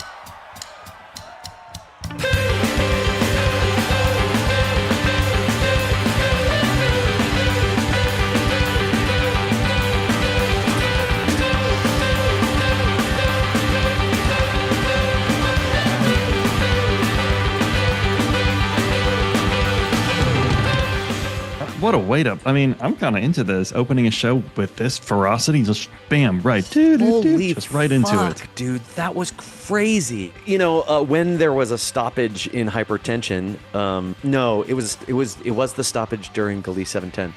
My man Fernando said to me, "Oh, they should just start the song over." And, you know, I sort of lovingly said, "Oh, you're new here. Stu's gonna stop from where they started." And you can't start from this part of Pill. I mean, they can, but you can't. No, I wouldn't try, but they did, and it was it was fucking amazing. Exactly, as you said, straight into do do do do do do do do do. Amazing, fucking from zero. Are we ready? Are we ready, everybody? Here we go. They should start that way all the time. Fucking good shit, dude. It went, and it was big. It had a lot of dripping tap in it. Yes, hypertension drums. Maybe Sea of Tree teases. I don't know. This whole 25 minutes was a little confusing to me from a setlist perspective. It was Hut on Pill into Sea of Trees, but I felt like it was mixed all over the place. That's right. That's correct. Because there were, I mean, like according to the setlist notes, there was Sea of Trees teases in Head on Pill, and there were Head on Pill teases in Sea of Trees. And so it just was one big thing. And at the end of these two songs, Joey said, and that was our first song. Right. Yeah. Meaning, I guess that Sea of Trees was the first song. Oh, you think that's what he meant? I think he meant Sea of Trees was the first song because he said that's Bill the end was of the our last song. He said that's the end of the first song. Right. He said that after Sea of Trees, which would have been the first song if Head on Pill was last night's last song. Oh, yes. Okay, I see what you mean. Yeah, that was good. And out came the microtonals. Right. Can I just say Sea of Trees was fucking awesome, by the way? It was really good. Yeah, just a lot of jamming. And for those of you who remember, was almost the band's name. Yeah. And so is kind of a great anthem for the band. I think it is a bantam. A bantam. Lucas's favorite song, apparently. It's a fucking great song. Yeah. With the sometimes you just have to end it lyrics, which are not always sung, but have become more sung. There was a time when the liners were changed because it's a sensitive issue. It's a about people, a particular forest in Japan.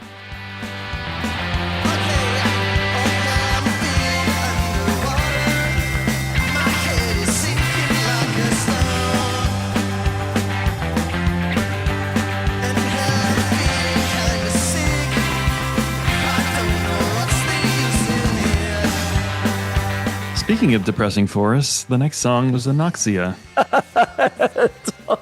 Joey did say this song is about wildfires, and this is for me. This is hard to listen to. Like that story of these people dying not from the fire itself, but from the oxygen being pulled out by the fire. And now that I listen to the lyrics, it's all there. Yeah. Yeah, right. Yeah, absolutely. It's a fucking dark song. You know it's a fucking dark song. You know it's a dark song, and I forget, but as much as I wanted, and we'll talk about whether or not I got, but we all know I did, a certain song that I wanted to have something that evoked the KGLW feeling that I got from last year's Field of Vision. It was really Doom City where it happened for me the most, where I felt like the nastiest, grittiest microtonal depth of primal fucking awesomeness. God damn, I love this song.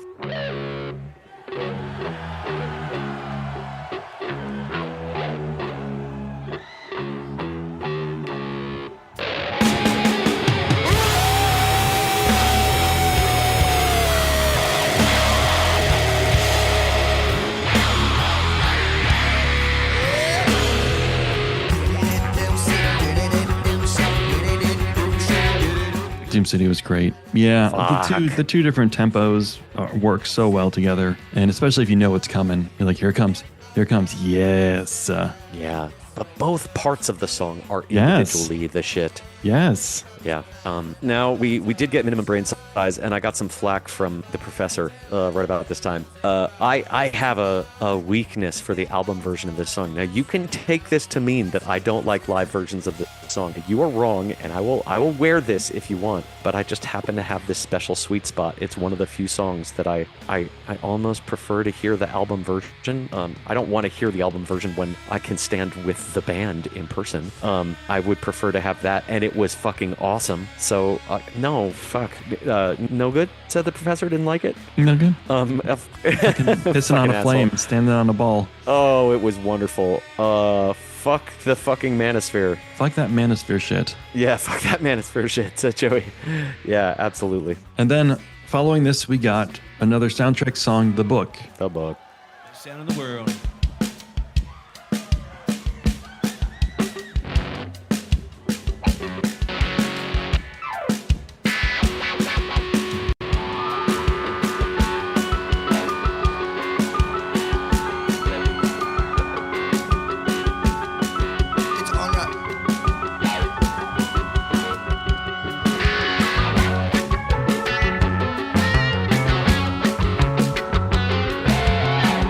And this is played on microtonals. It is played on. Yeah, you're right. And we were talking about it afterwards, and I was confused about that. But yes, of course it is.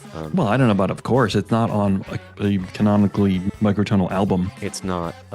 Brunswick is not canonic. But yeah, it was fucking awesome. So that'll do for me. The book. Then out comes Nathan. And I want to say something. So I, at the airport on my way out of Denver, I ran into a bunch of Giz fans. And one of them I knew from Portland, Oregon.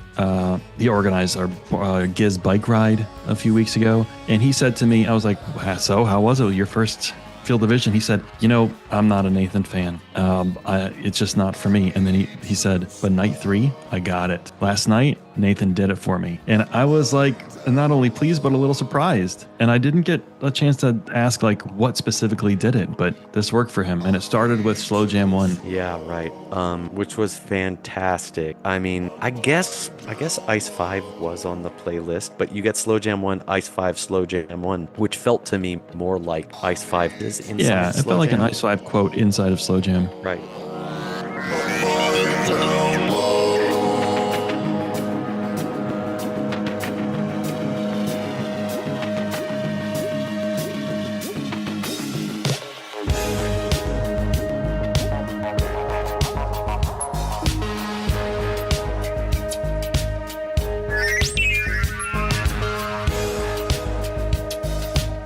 Yeah, I agree. Fucking Slow Jam Electronic was fucking excellent. I think that did happen, Yes, it did. as did Motherfucking Murder of the Universe. Motherfucking Murder of the Universe.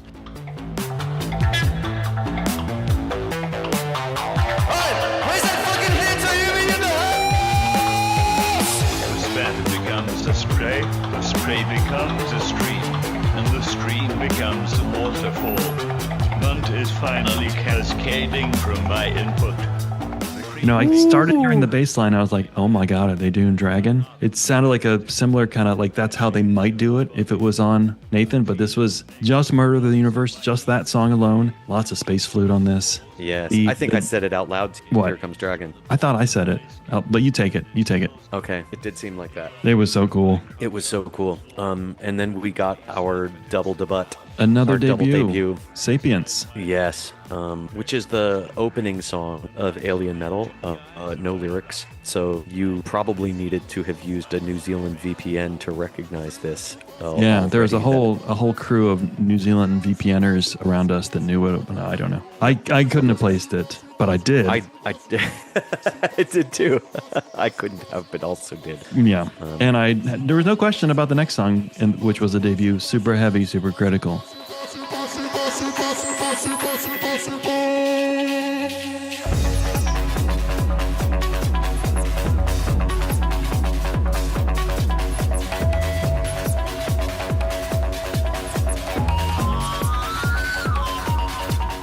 When you feeling? You feeling super?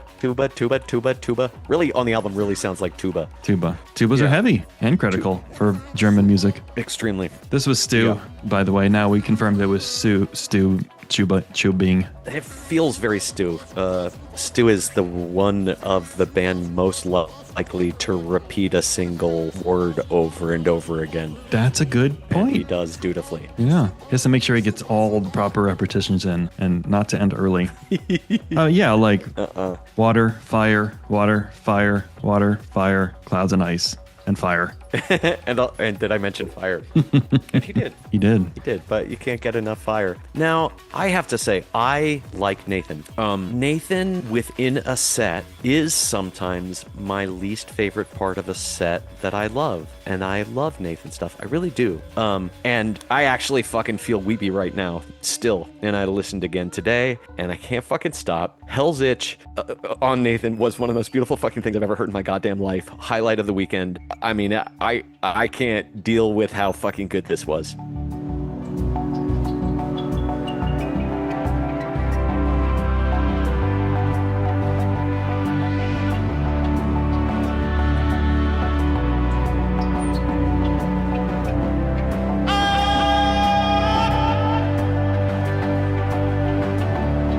Breeze on my flesh, feels so fucking good. Look at me now,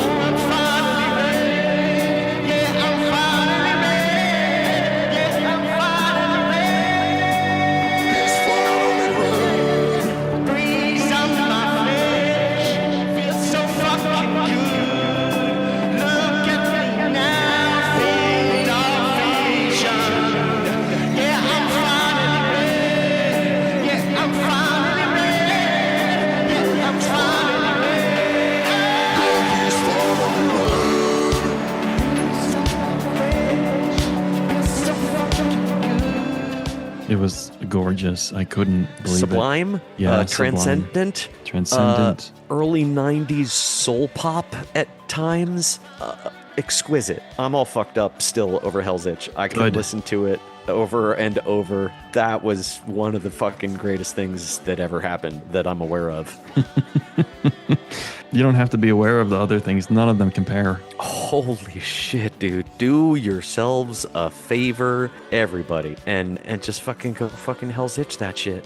They have done it electronic before. They've done it on Nathan before, but this was something different and special. And Joey, oh, did you make a case to me about night 2 being Stew Night? Yeah, it was Stew Night.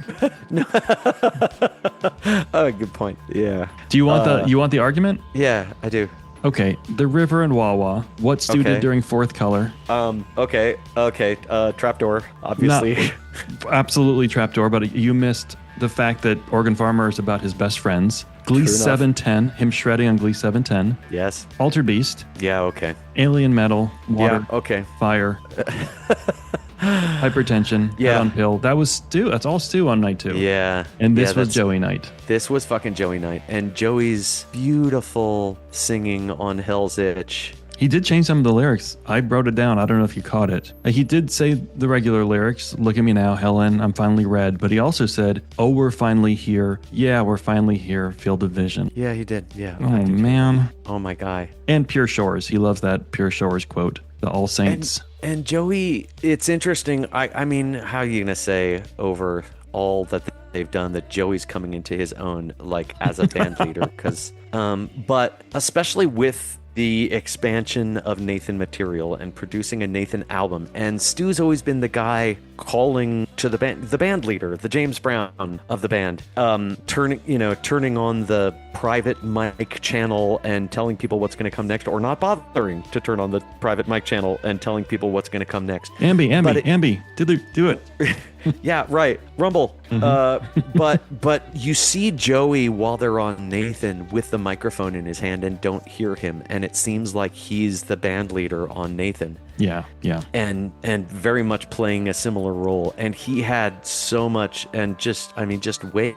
I mean, Hell's Itch was one of those where it's just like, holy shit, this felt like a celebration of Joey and just honoring the fuck out of him for giving the band this next phase in its life, and just singing so fucking gentle and beautiful throughout this song. You know what? I just realized we didn't talk about their drag outfits, personas. Oh my god. You see, we're off our game a little bit. Oh my god. Stu wearing a wig, darker pink dress. this year, a black Giz dress, I think. Sunglasses. I saw the person who created these. They were for sale at Mirage City, and someone bought them for the band that they wore, and they said different things Ambi on and them. Stu both wore them. Yeah. Yes. Ambi's at least said all bigots get fucked. Yeah, Ambi had a similar flapper dress maybe, but this time a wig with bangs. Joey in the same cunt shirt and maybe fishnet stockings, but this year pink shorts that said yikes on the back. God bless it. A callback to last year's drag outfit for sure. Yeah, same shirt. Same Cookie shirt, had for example. a cool like geometric pattern dress. Lucas was wearing also a Giz dress. And Cavs wearing more makeup than Tim Curry in Rocky Horror Picture Show. That was my thinking. It looked like he looked Tim Curry-esque to me. Okay, so Stu's glasses said fire on my tongue. Right. We also forgot to mention, is it night one? Cav's shirt? Is Cav's this wearing Johnny Cash? The Johnny Cash middle finger cookie shirt. Oh, that's a good shirt. I'm looking for it. I can't find it online. So it must have been just at Mirage City. That would. Hell's Itch was followed by this thing, Joey Night. Tres, cuatro.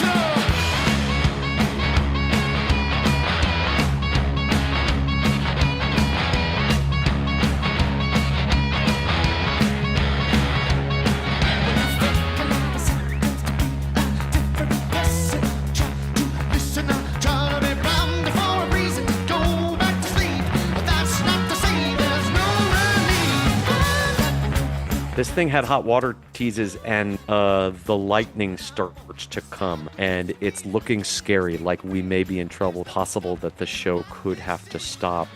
It doesn't. Incredible, this thing. Yeah, agreed. Yeah. Followed agreed what by they say. metal debut of Gilga fucking Mesh.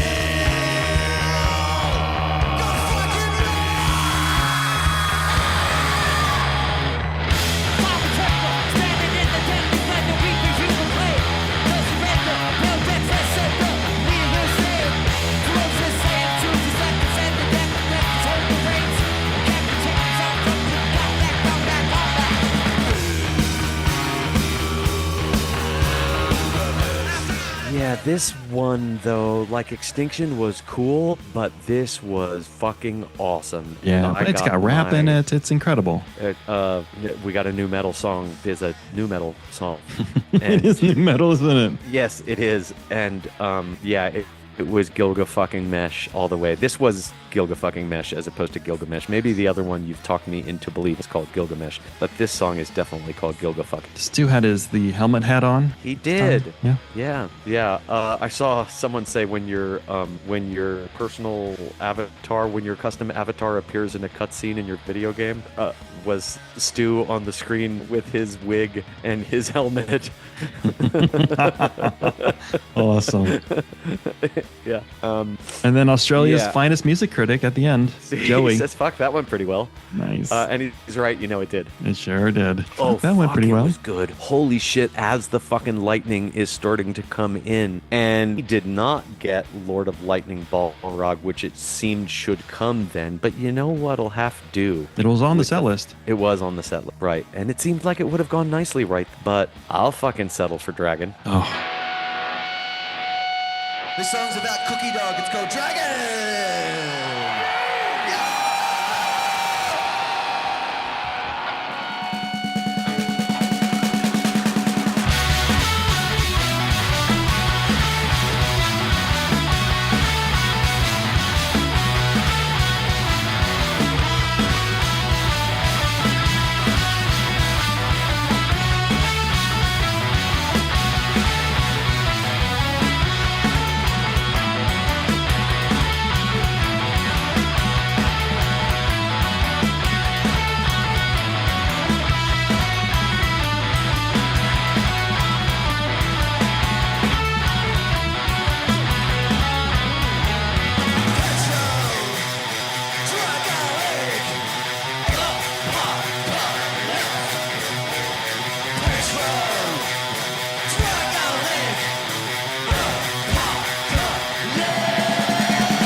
Yeah, it started raining during Dragon. It was incredible. Yeah. This song's about Cookie Dog. It's called Dragon. Oh, yeah. You said this song's about Cookie Dog. Do we believe him this time? Dragon was wonderful. It had a bit of a false start. By the way, I was watching, Lucas took off his shoes during Dragon, so take that to mean whatever that means. This has been Lucas Meatbeat. Thank you for listening. I got my Great Chain of B, 51 show gap, and the pit got fucking wild.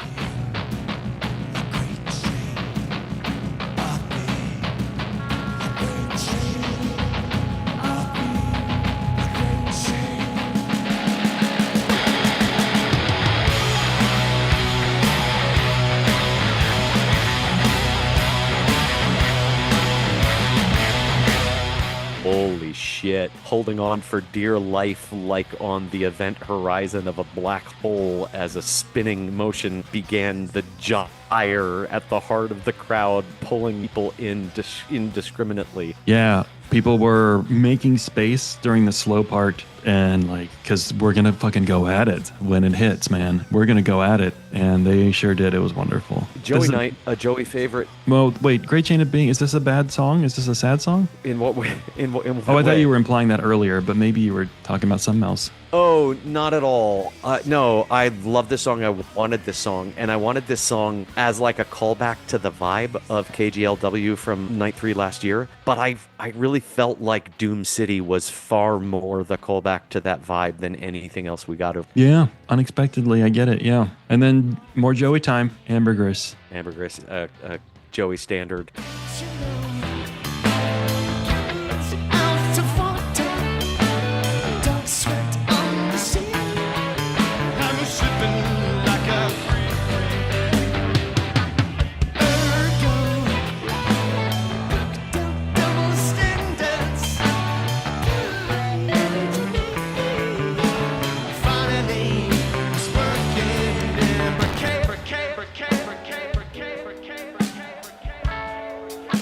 Oh, he's so fun during it. Amber This is when Stu took off his shoes, sitting on an amp. Thank you for listening to this episode of Stu's Feet Meat Beat. It either contained work this time or was already working its way. There were people next to me who I heard much of the night saying they gotta play work, and we got one of the most important Jolos in history, fucking shredded so fucking hard into work this time. At the beginning of the song, not at the normal time. Very interesting, very good. By the way, going back to Ambergris, Joey says, finally, it's working Amber K. K. This dude loves ketamine? I think so. Okay. Checks notes. Summer breeze laced with checks nose. ambergris. Checks nose. Summer breeze laced with ambergris. Work this time was incredible. Yeah. Fuck. What the fucking fuck?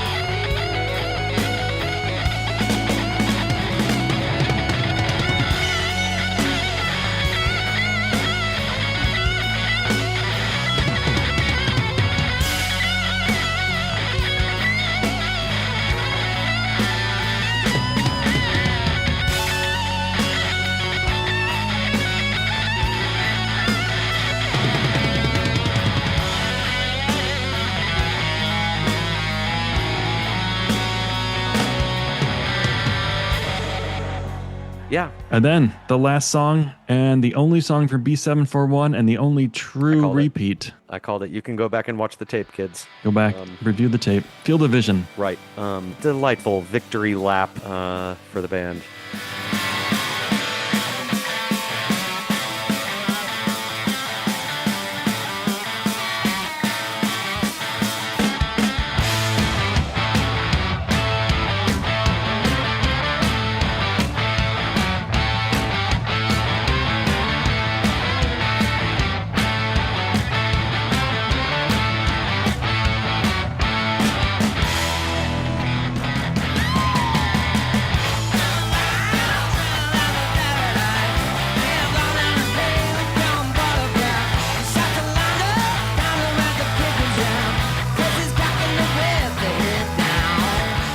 Everyone going absolutely crazy. Everyone fucking singing along, just rocking the fuck out. Yeah, it's always hard to have this all end.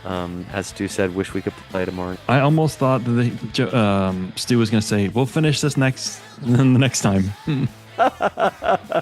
Could have happened. But of course, they did go through the whole song. And then someone fucked up. There was a fuck up at near the end. And we, at the time, were sure it was Ambrose, and it was not. We have reviewed this. It was Cabs. Cabs fucked up. Yep. The end of Field of Vision is in 11-4, 11-8. I don't know how you count that. But it's 5-6, 5-6. And Cav comes in on the Silly Billy part is supposed to happen on the 6, but he comes in, on the one after 6, there's a space. Yeah. It's 5-5 rest 1. Mm-hmm. And he comes in on the rest. And Ambi he's trying to fucking string it together. I mean, to his credit. And he was falsely blamed by many, including me initially, but I've seen the film, and Cavs came in early, and it's great that it should be Cavs, who is as tight a musician as I'm aware of. He probably had to pee. He probably had to pee. He's like, I could just pee one beat early.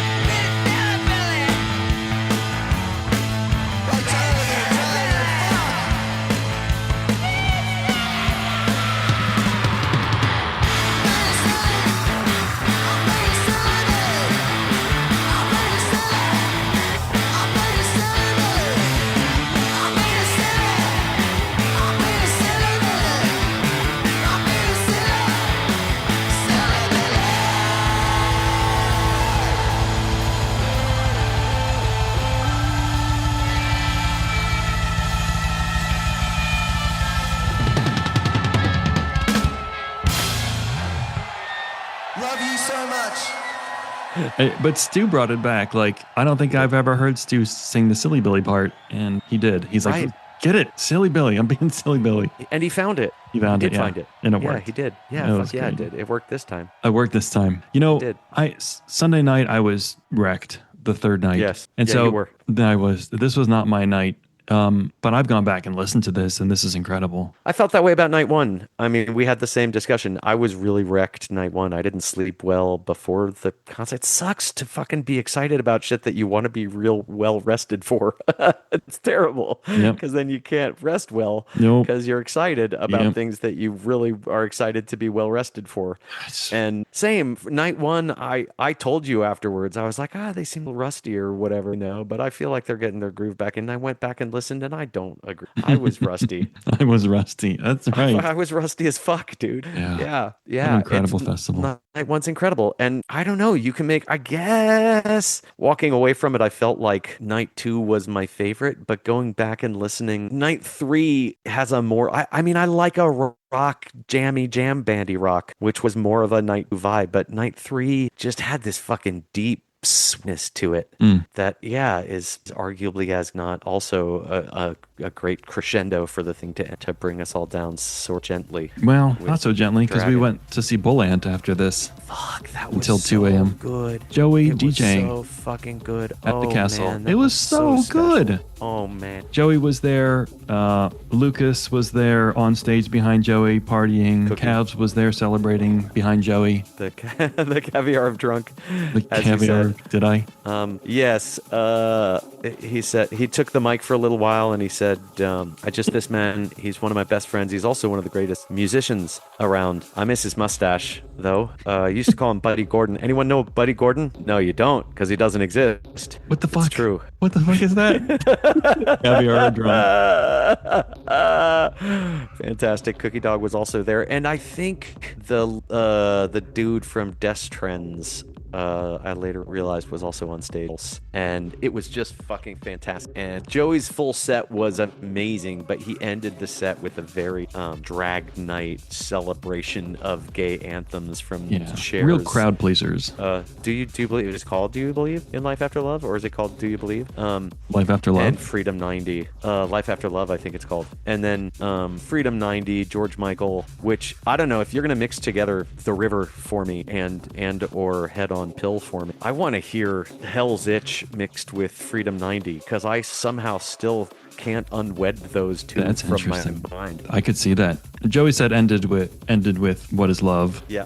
Which was a great call. Everyone loves that. Shout out to whoever actually got the set list for Joey's Belant set. The whole thing is here on kglw.net. That's insane. Was someone just like sitting there shazamming every song? Unbelievable. That's right. What a weekend. I think Couch Worships. Yeah, totally victorious. Stands up to last year's show, which was one of the greatest things that ever happened, and this was one of the greatest things that ever happened. Yeah, they can't keep getting away with this. Someone's got to stop them. Yeah, stop. I'll keep going. And then they headed right to New York. Kind of right to New York. Yeah. Someone ran into Cookie at the Metropolitan Museum of Art. That's right. At the gift shop. Thanks for going with me. Thank you so much for coming with me as well. It's fucking fantastic. Good job. Well done. Again, accomplished. No, if America deserves. Yeah, we're going to cover New York shows on our next episode. We will. Yeah, totally. We get to watch some more soon. Stream starts in an hour. That's right. It is right. God willing. I don't know what the weather's like. Haven't heard any bad news. We were supposed to get rained out, by the way. The warning for Field of Vision were bad, but the weather was fucking glorious to the point where, the band demanded we turn around and look at the fucking incredible sunsets. Yeah, I didn't expect that the weather would be even better than the first year, but it was. It was just as dry and cooler. Incredible stuff. Perfect. Will we be at Meadow Creek next year? Who knows? But I'll be wherever Field of Vision is. Yes. Yeah, 100. And a lot of rumors, right? A lot of people who told us that they can't tell us that they know about potential tour dates in places like Austin, Alpine Valley in Wisconsin. Valley, Wisconsin, places that you would not expect the band to go to outside of a robust tour. Yeah, we're now thinking that Giz is going to do a big summer U.S. tour and end at Field of Vision is what seems likely. I hope that's. And maybe with a new album. Maybe they're doing the yours because they're going to tour with Billy. We did not mention that Ambrose said point blank they made an album with Billy Strings. Yep, they sure did. He's a mad dog. They said. We didn't even mention the set that Billy Strings played with the band. Oh, we're not supposed to talk about it. Each of the three, right? You can cut this out. Okay. I didn't know how we were going to do this show. I thought we couldn't do this show. You and I discussed at length several times that it was not going to be possible for us to cover this show. But here we are. Life carries on. And with the humdrum sobriety of living a normal life on Earth as opposed to in the clouds of Meadow Creek, one comes around to accept that we can only ever do our best. And we has done so now. We has done so. Good work, everybody. Love you. Thank you very much for your cooperation. That was fucking